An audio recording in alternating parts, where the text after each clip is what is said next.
On average, you'll have to wait 31 days to see an OBGYN. And if you're dealing with an infection or outbreak, you know you need care fast. That's where Wisp comes in. Connect with a U.S. licensed provider online and pick up safe, effective treatment at your local pharmacy that same day. Plus, get birth control and more delivered in all 50 states. Take control with comprehensive sexual and reproductive care, all from your phone. Wisp. That's hellowisp.com. The waiting room can wait.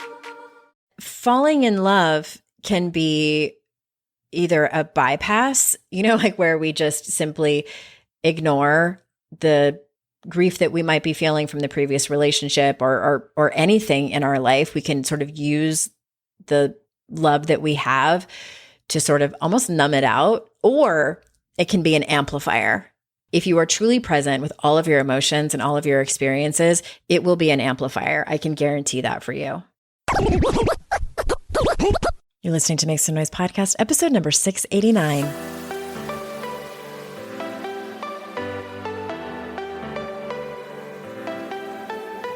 Welcome to Make Some Noise podcast, your guide for strategies, tools, and insight to empower yourself.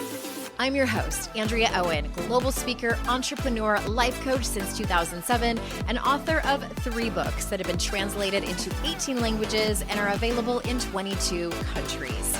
Each week, I'll bring you a guest or a lesson that will help you maximize unshakable confidence, master resilience, and make some noise in your life. You ready? Let's go. Hi, everyone. Welcome to another episode of the podcast. I'm so glad that you're here, and I sincerely hope as you're listening to this that you are not melting. I'm recording this a couple of days before August starts in 2025, and it is hotter than the devil's ass crack.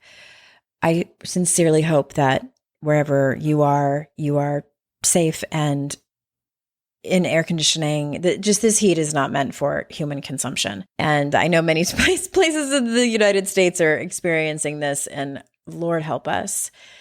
But guess what? Today's episode is all about, well, I shouldn't say it's all about. It is about grief. Again, I know. I'm kind of on one. But as the world burns, y'all, there is collective grief happening. And so we're going to talk about it. If you missed episode 687, which I called The Perpetual Pregnancy, referring to grief, you can go listen to that. This isn't necessarily a part 2, but it might help if you go and listen to that. I just am coming to realize now, in terms of grief, we don't talk enough about the nuances. We don't talk enough about how grief can become this sort of undercurrent in our lives, especially once you reach middle age. I think that you have had so many experiences in your life, and you're connected to so many different people within those experiences, where you're sort of destined to have a decent amount of grief. And it doesn't mean that you walk around sad girl all the time. It just means that there are some moments in your life that are sorrowful and also have ancillary emotions attached to them. And the more we push down our grief and don't acknowledge it and then don't feel it, the more it can manifest in other ways. And so that's one of the reasons I want to talk about it more than we ever do. So you're welcome. But this episode specifically is about the surprising grief that emerged for me after leaving a long relationship. And this is different from the grief that I had when I was in the relationship, as well as when we made the decision to part ways. That was its own grief. But this specific grief has come more recently. I am 2.5 years from making the decision where we made the decision to separate.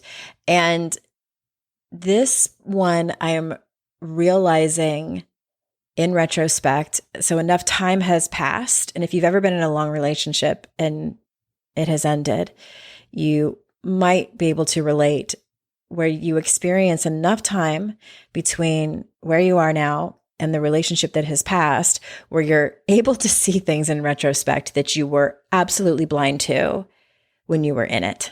These revelations they can just gobsmack you.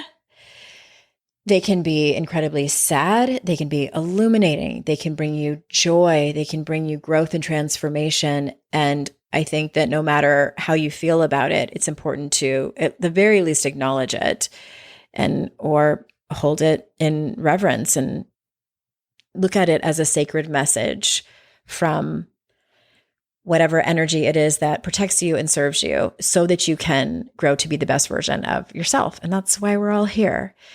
And so, of course, today's episode is personal, as most of these solo episodes are. I've always come to you with my own experiences and tried to be as transparent as absolutely possible. And that this episode is no different. But this grief specifically happened, as I said, when I had distance and also after I fell in love again, which was unexpected. I did not set out to meet someone that I would fall in love with, but the universe had different plans for me. This grief that has come with it has completely surprised me. And before I continue and get into the content, I wanted to just kind of go rogue for a second and off my notes and just say this real quick thing, because my intuition just tapped me on the shoulder and whispered in my ear, hey girl, you need to say this for anybody who's listening who needs to hear it. It's the following. If you have ever been in a relationship, or if you're currently in a relationship where you are feeling like at one point, maybe when you met this person, you were a fantastic match. You fell madly in love and you both wanted the same things. Everything was great for a while. And then slowly things started to change and shift. And what you realize somewhere along the line is that you, quote unquote, have grown apart. So for definition, what does that actually mean? What does it actually look like? Because you guys know I get obsessed with that. Don't tell me a term without telling me what that means and looks like. So what that means is that you perhaps are on a different pace in your evolution than your partner. You could be going slower, you could be going faster, or you end up wanting different things from life than your partner than you originally wanted, or you get more clarity about what it is that you want and find out it's different from your partner, which, by the way, those two things are the same thing that I just mentioned. They just are in different costumes. So one is that the two of you are evolving at two different paces, and or it becomes more and more clear that you want two different things out of life. And that could look like a myriad of different things. Maybe you communicate differently. Maybe you want to parent differently. Maybe you want to retire differently. Like it could look a lot of different ways. But the common denominator there is that it's causing conflict, whether it's causing arguments, or sometimes it's just this feeling in the relationship. It doesn't necessarily have to be about fighting and disagreements. Sometimes it can feel like elephants in the room that maybe both of you are trying to ignore, or one of you is trying to ignore just to keep the peace. But the feeling is there. You might still even be friendly with your partner and are able to travel well together or parent together or get along as friends together. But the feeling of connection, the feeling of intimacy is no longer there, or it has significantly gone down. Or you might find yourself saying, and I hear this a lot from the women in this community when I'm at a book signing or at an event, or I do Q&A, even in my group programs, someone will say, how do I get my partner on board with the things that I'm interested in personal growth? I'm very interested in it and they're not.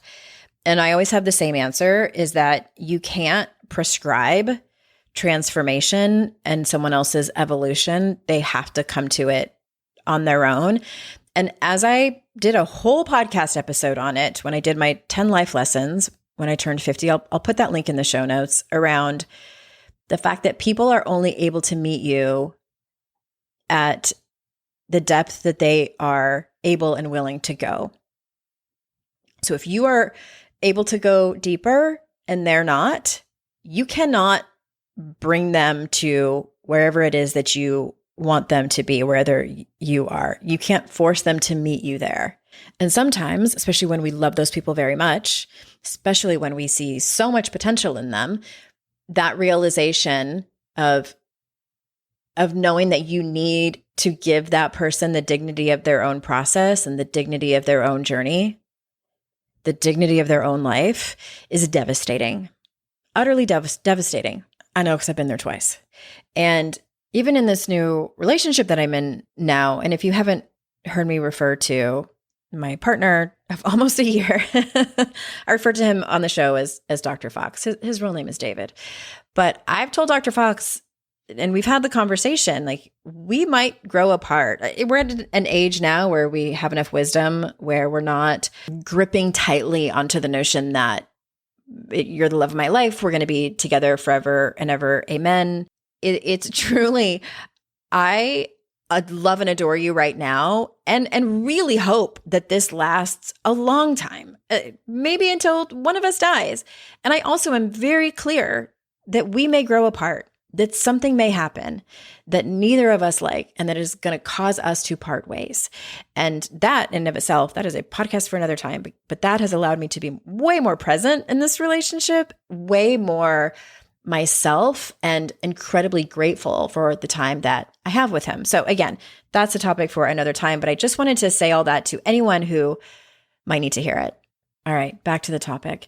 When I was in my marriage, I also want to say this. I married a fantastic human being. I truly, truly did. I hit the jackpot when I met him, and we were perfect for each other then when we got married many years ago. And there was never any overt harm, and there was never any abuse. And there was also a slow descent into growing apart from each other. That was really it. And I want to kind of fast forward, tell you about this revelation that I had just the other night. So Dr. Fox bought a house in King, North Carolina that I'm helping him renovate. And it's been super fun and very creative, and also really hard. And after one particular day that we were both in there painting and working on the house, we had driven separately and we kissed goodbye, and I was driving home, and I started thinking about this sort of difficult thing that I have to do. And I thought, well, I would really love if Dr. Fox would come with me and do this thing. And then my next thought was like, oh my gosh, he has so much going on with this house. I don't want him to feel put out and feel like he has to have that on his plate as well.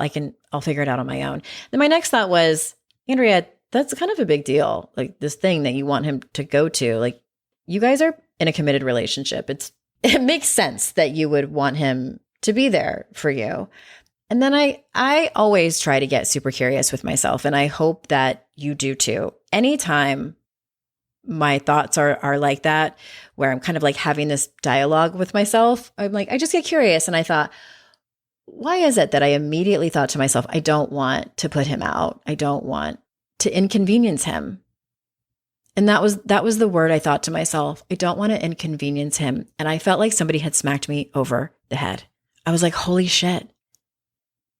I have done this in all of my relationships, not just in my romantic relationships, not just in my marriages, but all of my relationships, pretty much all of my friendships, starting from when I was a child, of feeling like I am too much energetically, emotionally, spiritually, all the ways.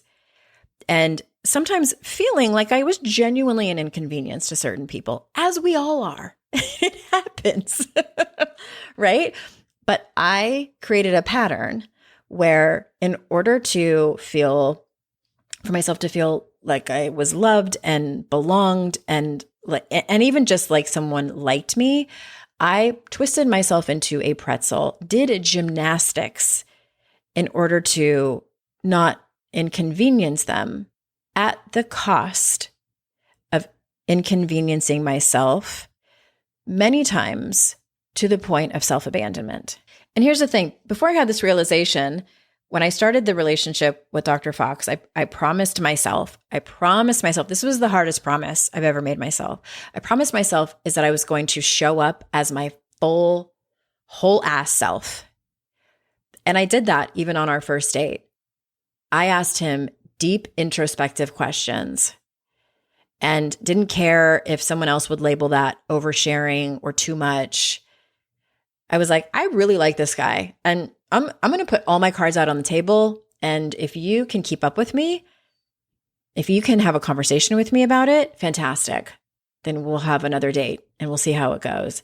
But if you feel inconvenienced, if you feel really uncomfortable and can't feel curious about it or anything like that, then I know. So that's what it looked like for me to truly show up as my whole ass self. So here I am almost 11 months later, driving home, realizing, oh, I didn't mention that thing to him because I don't want to inconvenience him. And so that was a little seed of self-abandonment. So then I started to connect the dots and backtrack and think about how I not only did that in my previous relationships, but that I built the pattern. I created the pattern and then made sure that we continued the pattern over and over and over again. This is no one else's fault but my own. And I don't say that as a measure of beating myself up and a lot of self-blame. I don't. I say that as a realization and clarity of the patterns that I created from my primary experiences.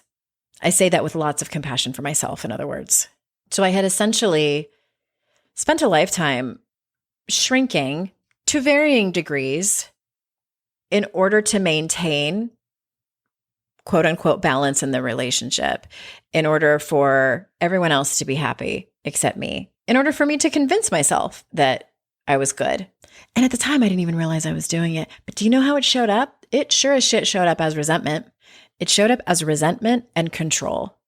I wanted to control other people's behavior because I was over here trying not to inconvenience them, and they were going along with it.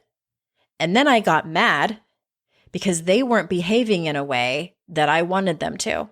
It's sort of madness when you are able to connect the dots of where you have not shown up for yourself and simultaneously not shown up in your own relationship based on the sometimes fucked up primary experiences that you had. It is a wild ride, let me tell you. It is. But my hope is that you can look at it with some humility as well as with some levity and try to have a sense of humor about it. And there will also be some grief. And so I want to make it clear that this grief isn't about regret. It's not. It's about finally being able to see what was hidden for so long by me. The grief is about the clarity that I now have of how I had self-abandoned for so long. And not only am I now connecting the dots with more recent relationships, but I can trace all the way back. And that is where the grief is. Okay, we need to take a quick ad break. And when we get back, I'm going to talk about my relationship with Dr. Fox and how it's brought both deep gratitude and quite a reckoning. So we'll be right back. Taking on a DIY job around the house is the ultimate summer project. But if your DIY home security system is a beware of dog sign, when your real pet is Princess the cat, that's safe-ish. To be actually safe, help protect your home with a DIY system from ADT. It's easy to install and gives you virtual assistance from ADT's technical support team. Best of all, you can tell everyone in the neighborhood you set it up yourself. Don't settle for safe-ish this summer. DIY with ADT instead. Visit ADT.com to learn more. With a major selection of the looks your kiddos love starting at just $4 in the Walmart app, a new school year means a stylish new them. Who knew? Find skater skirts and Crocs that say, I'm casual but cool. Sparkly sneakers that say, it's my classroom, you're just learning in it. And preppy polos that say, I'm the teacher's pet, even if they're mommy's menace at home. Find their favorite styles starting at just $4 in the app. The Walmart you thought you knew is now new. This episode is brought to you by Nespresso Virtual Coffee Machines.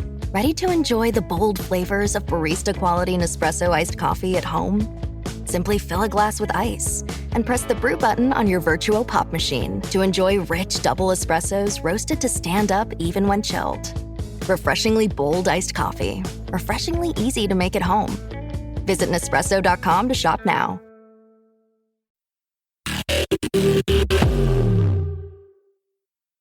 So as I mentioned, we've been dating for almost a year now, and what I have realized is that I never knew, I'm gonna sound like a teenager here for a second, but I never knew love could feel like this. And I'll probably talk about that more later, but I'm going to keep it brief this time and just tell you that the realization that I can be completely seen in all of my dimensions, completely accepted with all of my emotions, and just understood the way that I have been.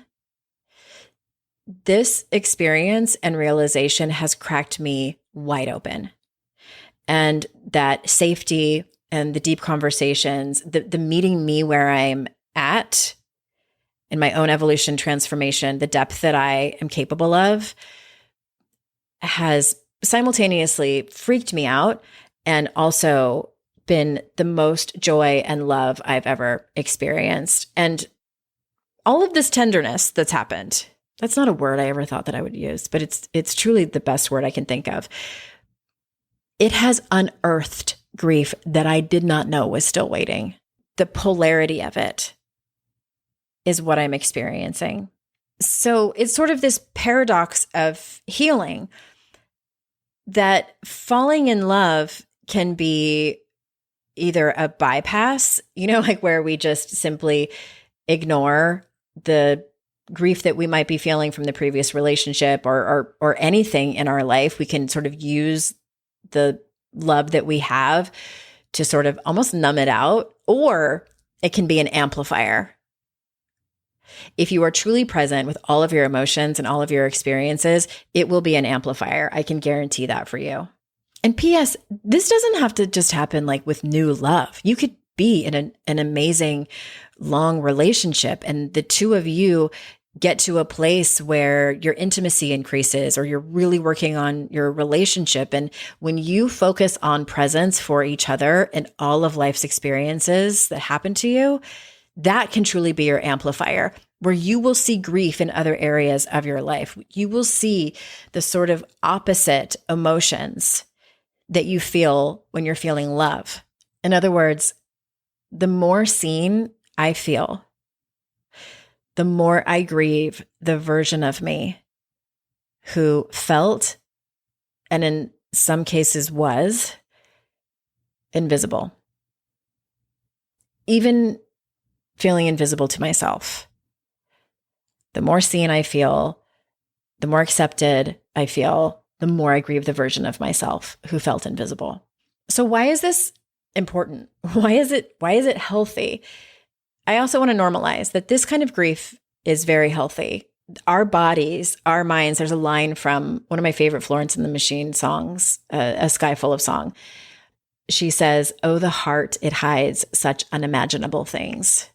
Our bodies will hold on to these old stories, these emotions that have not manifested yet, and we'll bring them up when it's finally safe to do that. And this can happen like it happened with me, with a new love. It can happen if you are already in a committed relationship. It can happen when you are single. And you guys also know I'm a big fan of really, truly seeing and accepting and loving all of the versions of you, every single one. And for me, there was a version of me who had tried so hard to not inconvenience other people, important people in her life, that she had walked away very quietly and slowly from herself. Nobody even noticed, not even me. So this is the kind of layered and deeper work that we're going to be doing in my upcoming group program. There's going to be some one-on-one involved in that as well. And it's so new, it doesn't have a name yet. I'm so head down on creating the content and who it's for. It doesn't quite, I haven't named it yet. But if you are interested in that, please just DM me on Instagram. I'm at Hey Andrea Owen over there, or you can just email us and say you're interested in the next program, and I will personally reach out to you and we can set up a call, or I can just give you more information about it. Okay, one more quick ad break. When we get back, I'm going to summarize some key takeaways for you. Be right back. USAA knows dynamic duos can save the day, like superheroes and sidekicks, or auto and home insurance. With USAA, you can bundle your auto and home and save up to 10%. Visit USAA.com/bundle. Bundle savings are off total premium, not available in all states or in all situations. To qualify, auto policy must be active prior to property policy issue, subject to change. Restrictions apply. Membership eligibility and product restrictions apply and are subject to change. USAA means United Services Automobile Association and its affiliates, San Antonio, Texas. Hey, it's Paris. You know I love sparkly things, right? Like stars. Duh. And thanks to Hilton and Auto Camp, I just slept under them. Picture me, serving looks by the fire outside my luxurious Airstream, making s'mores with the kids, while a national park is our backdrop. The great outdoors meets Hilton hospitality. That's hot. Explore all the new ways to stay at Hilton.com. Hilton for the stay. This episode is brought to you by Indeed. When your computer breaks, you don't wait for it to magically start working again. You fix the problem. So why wait to hire the people your company desperately needs? Use Indeed's sponsored jobs to hire top talent fast. And even better, you only pay for results. There's no need to wait. Speed up your hiring with a $75 sponsored job credit at Indeed.com/podcast. Terms and conditions apply.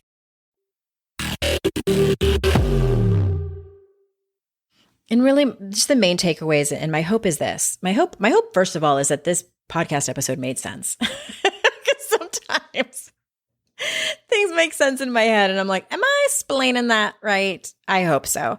But please, you know what is my favorite thing, y'all, is when you DM me on Instagram and tell me that a particular episode really resonated. I try, and I think I get back to every single person quickly, but I do. I answer my own DMs. And so I really, really appreciate connecting with you that way. And also, my hope is that a couple of key takeaways: get curious with yourself and all the time, get curious instead of trying to meet expectations that your inner critic makes up or listening to your inner critic.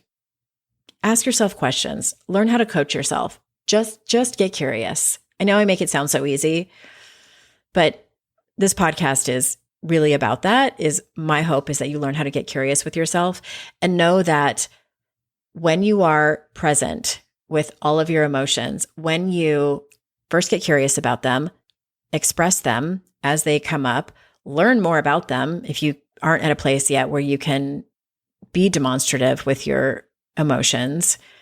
Because I'll tell you what, it is your superpower. But when you can learn to be present with everything, not only with yourself, but if you choose to be in partnership with someone else, that can truly unlock the door to more information about yourself, more emotions that are hiding and waiting to be expressed and digested and processed.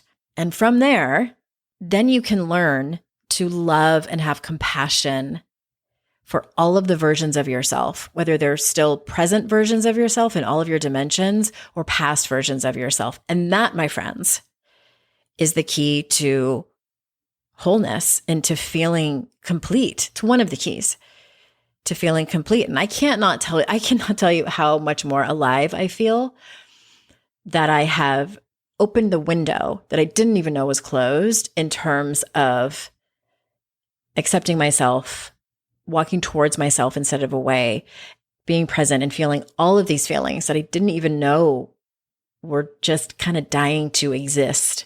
All right, that's all I got for you today. Thank you so much for being here and for your time. And remember, it's our life's journey to make ourselves better humans and our life's responsibility to make the world a better place. Bye for now. Hey everyone, thanks again for listening. I would be so incredibly grateful if you haven't done so already, if you could leave a review of this podcast on Apple Podcasts. Super easy if you already listen to your shows over there. But if you don't, or maybe you have the app on your phone, but you listen to this show on a different app, if you could leave a review for this show, it matters so much. I wish I could express how much it matters. I also wish that it didn't matter so much, but alas, it does. So if you haven't already, please go review and rate the show. It would mean so much to me. And thank you so much. I hope you have an amazing day.